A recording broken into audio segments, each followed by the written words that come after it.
Welcome to r/Am I the Butthole, where OP's adult son expects a $5 million inheritance. Am I the butthole because I didn't make sure my son has an inheritance? I'm a 55-year-old man, and I have one biological child, a 29-year-old guy, and two stepchildren, a 16-year-old boy and 12-year-old girl. My wife's first husband was killed in an accident while on his way to work offshore. Her husband had a very large life insurance policy, which she was the sole beneficiary of. He traveled overseas at times, and one of the oil companies he sometimes did work for required it, so his employer paid for it. It was for £1 million with triple indemnity. She ended up with slightly over $5 million from that policy alone. They had a smaller policy, which they paid for themselves, worth nearly $1 million, which she was also the sole beneficiary of. She and her children got settlements from his company, and she also gets monthly Social Security survivor benefits for her children. She has all this money invested and gets periodic payments from it. All of that is her separate property. My wife bought and maintains the house we live in with her separate money, so it's hers alone. We spend our salaries on our cars and living expenses and vacations, stuff like that. About a month ago, my son mentioned that he was expecting that he would get half of our house and her kids would each get 25% when we died. He also thought that I, and therefore he, was entitled to part of her separate property. I explained to him that the house is hers, paid for by her income from her separate property, and that her children would inherit the house, and that all of her investments are also separate and I have no claim to them.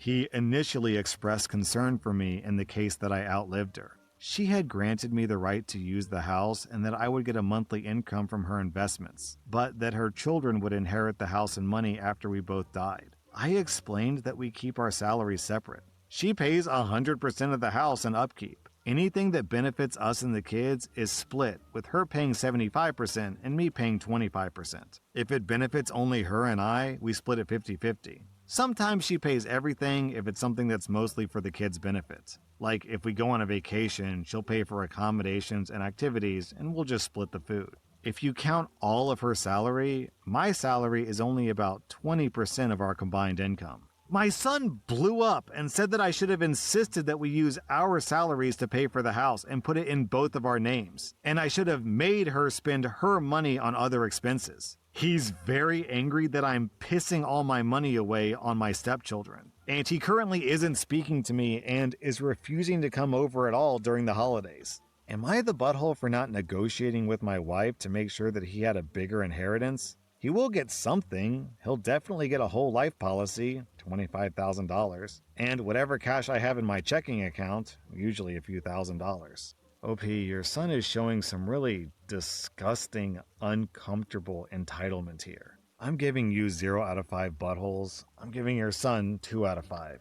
Am I the butthole for telling my parents I hate them and I hope they enjoy being alone with my sister when I turn 18? I'm a 17-year-old guy, and I have a 15-year-old sister with the same parents. Our family has always been difficult. My sister was diagnosed with oppositional defiant disorder young, and then she was diagnosed with intermittent explosive disorder and another behavior disorder when she got a little older. The people she has the biggest issues with are me, dad, and our maternal grandma. She's not as bad with mom as the rest of us, but she doesn't listen to anyone in authority, and she was always in trouble for not listening to teachers or other adults in charge. She's been so violent since she was 6 that our grandma had to say that she could no longer take care of the two of us after school. She was willing to keep taking care of me so that I could get a break and my sister would have one less victim. But my parents said no way. Either she takes both of us or none. So dad quit his job and stayed home to juggle everything with my sister. They got calls from her school daily, and she was expelled from 4 different schools because of her violence and behavioral issues. Child Protective Services were in and out of the house, and my sister has been sent to facilities for extra help for kids with her kind of issues. But she never came back any different, and she steadily gets worse every year.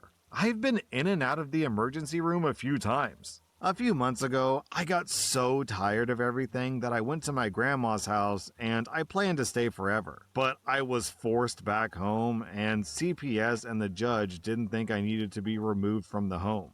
My parents really restricted Grandma's access to us too, because they were mad that she went along with it. The caseworker basically let my parents off the hook because they have a lock on my bedroom door. But my sister has broken through 11 locks in the last couple of years on my door alone. She also broke our parents' lock and their bedroom door a couple of times. My mom always acts like I'm being so dramatic because I tell them I don't want to be afraid to sleep or let my guard down when my sister's home. But again, frequent emergency room visits for me, and she has crazy strength when she gets really angry. She's not afraid to be violent in front of other people, and she has no respect for anyone. I've been struggling with my anger issues since I was forced to move back in.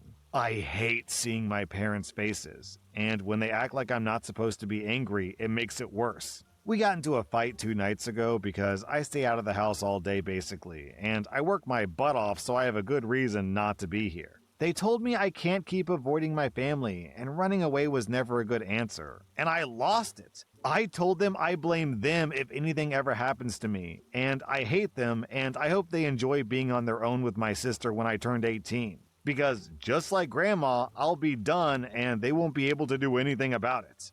They acted like I wished actual harm on them or something because they freaked out when I said it. But the thing is, I meant what I said. I want nothing to do with them or my sister. I'd never let her back in the house if it was my choice. She freaks me out with how violent she gets, and other people got violent back with her, and it did nothing to make her back off. She just attacked them harder. Am I the butthole? Unfortunately, some parents, when they have a kid with behavioral issues, will pour all their love and attention into that kid and straight up neglect the other, which is clearly what's happening here. I can sympathize with the parents in the sense that they, want the best for their daughter and they want the daughter to be involved and taken care of in her daily life, but they can't do that at the expense of their son. OP, prepare yourself for a quick exit on your 18th birthday. I recommend letting your grandma hold on to your money from your job, because if it's in a joint bank account, your parents may hold your money hostage. OP, you get 0 out of 5 buttholes. I'm giving your parents, I think, 3 out of 5 buttholes. Maybe 3.5, a little higher. Am I the butthole for refusing to talk to my fiance after she secretly replaced my wedding dress with a cheap copy to save her money? I'm a 27-year-old guy and my fiance is 27. We're getting married in February. In our culture, the groom buys the bride's wedding dress and the bride buys the groom's wedding dress. The groom's dress is called sherwani, and the bride's one is called lehenga. To keep things fair, the price range for each dress is decided in advance. We're a little sentimental for wedding clothes, so we decided to go for a higher end and choose a popular wedding attire brand. We did all the shopping together. She picked this lehenga of her choice, and I found a marvelous piece of sherwani. My choice was a little more expensive than hers, but it was still within the price range that we'd set. Both of us agreed and finalized the clothes. We didn't bring them home immediately because they needed some customizations according to our body measurements. She was supposed to pick my dress when it's ready after a few days and send it to my home around 1 month before the wedding. I had to do the same thing, and I did. I received my sherwani from her 2 days ago. My whole family was excited. We had a close look and tried it on multiple times, when I realized that, although it looks very similar, it was not the dress I picked. The quality was not up to the mark. Stitching and finishing was nowhere near as good as the one that I'd seen in the showroom. There was no brand tag behind the collar, too. At first, I assumed that we got played by the seller, but I contacted the seller first, told her everything, and my plan of confronting the seller.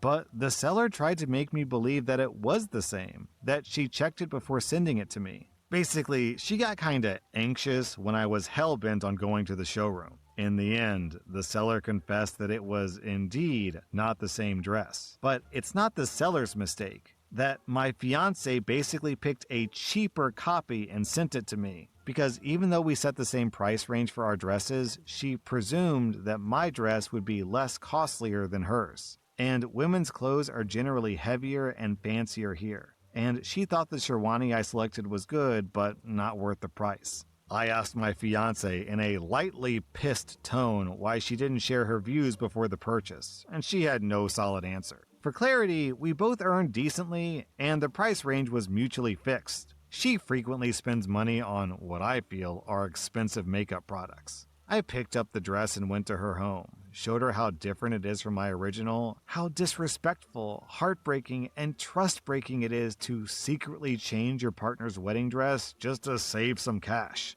I was super disappointed, left that dress at her place, and came back home. We've had no contact since then. I believe she's the one very wrong here, so she should reach out to me. My family was initially hurt too, but now they've started to say not to overreact as it might come to our wedding. Am I the butthole for still taking my stand? Lying and deceit is a really terrible way to start a marriage. And also just in general, you don't want to lie like this in the dating phase or during the married phase either. So OP, you should make some hard decisions about whether or not this is the type of person you really want to be married to. You get 0 out of 5 buttholes. I'm giving your wife 1.5 out of 5 buttholes.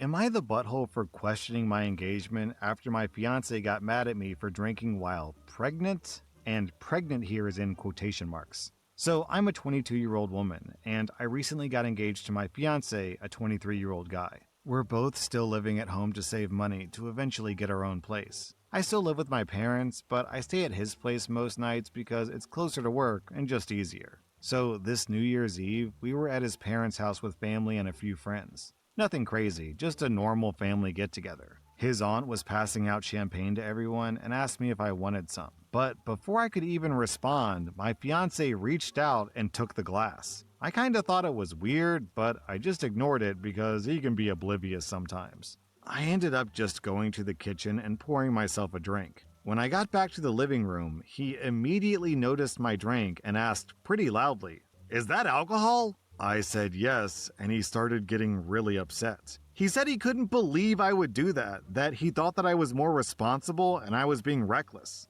I was obviously confused and asked what he was even talking about. He said something like, "You're really gonna mess things up before they even start? You're going to hurt the baby." The room went quiet, and I was so embarrassed. I was thinking he must be drunk or something. I asked him, "What baby?" He said he knew that I was pregnant and that he'd been trying to do the right thing. He said he found a pregnancy test in the bathroom weeks ago, and that's why he's been watching what I eat and drink and why he proposed. He said he was stepping up. Then he said he didn't know if he had made a mistake, if this was the kind of mother I was going to be. I was literally so shocked and humiliated. I told him I'm not pregnant, but he just told me that I don't need to lie. To be clear, I am not pregnant. I ended up leaving and coming to my parents' house that night. I haven't been to his place since. He keeps trying to reach out to me to talk about it, but I'm not ready. That brings us to last night. My fiance's mom messaged me and asked me to come over and talk. She says relationships take effort and I shouldn't ruin my relationship over a little misunderstanding. I don't know what to do. I love my fiance, but I can't stop thinking if he never thought I was pregnant, would he have even proposed to me? I'm really rethinking the whole relationship. Then OP posted an update. So a bunch of comments are asking about the pregnancy test that my fiance found. I don't know why I didn't even question that when he said it. I think I was just in shock. I've never taken a pregnancy test at his house. So I don't know if he saw something else and thought that it was a pregnancy test, or if he's just being crazy and making it up. I just messaged his mom back, and I'm going to go over there and talk and figure out what I want to do. Down in the comments, people are speculating about who could be pregnant, and someone brings up the possibility that it's probably just a COVID test, which is a hilarious cause for ending a relationship over. In any event, OP, you get 0 out of 5 buttholes. Am I the butthole for only doing the bare minimum when I got roped into babysitting? My sister, who's 38, invited me over for a family meal. Our parents were there too. After dinner, my mom and I helped clean up while my dad and brother-in-law watched my nieces and nephew. Afterwards, my parents left. Then, my sister and brother-in-law asked me if I could watch the kids for an hour while they went for a quick errand. I agreed. They got very dressed up for their errands, but I didn't ask. They've done this before. I didn't usually have anything going on, so I don't really mind. Today, I was clear that I had plans, and 1 hour was my limit. My sister agreed to 1 hour. After an hour, I called and she didn't answer. Half an hour later, I texted my friends and said that I couldn't make it. Then, I proceeded to keep the kids alive. I felt I owed her that as a family. Did I put them to sleep? Nope. Did I make them a snack rather than let them use the stove? Yes. Did I keep the little one from drawing on the walls while his older brother played Fortnite and the middle kid watched Stranger Things with me? Nope. I kept them alive. My sister got home a little after 1 a.m. My nephew was still playing Fortnite. The middle kid and I were binging Stranger Things. The little one was passed out on their bed.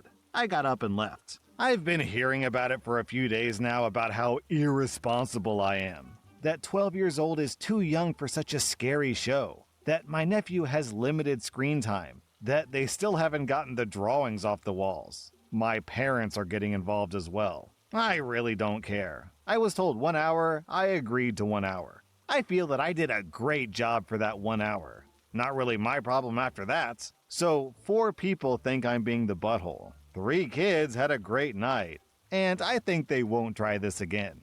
Well, OP, the first step is asking nicely. And if asking nicely doesn't work, then sometimes you have to ask rudely. And if that doesn't work, you have to tell them rudely or show them rudely, which is exactly what happened here. OP, you get 0 out of 5 buttholes. I'm giving your sister and brother-in-law 1 out of 5 buttholes. That was r/Am I the Butthole. And if you like this content, check out my podcast where I publish the exact same episodes. Also, hit that subscribe button because I put out new Reddit videos every single day.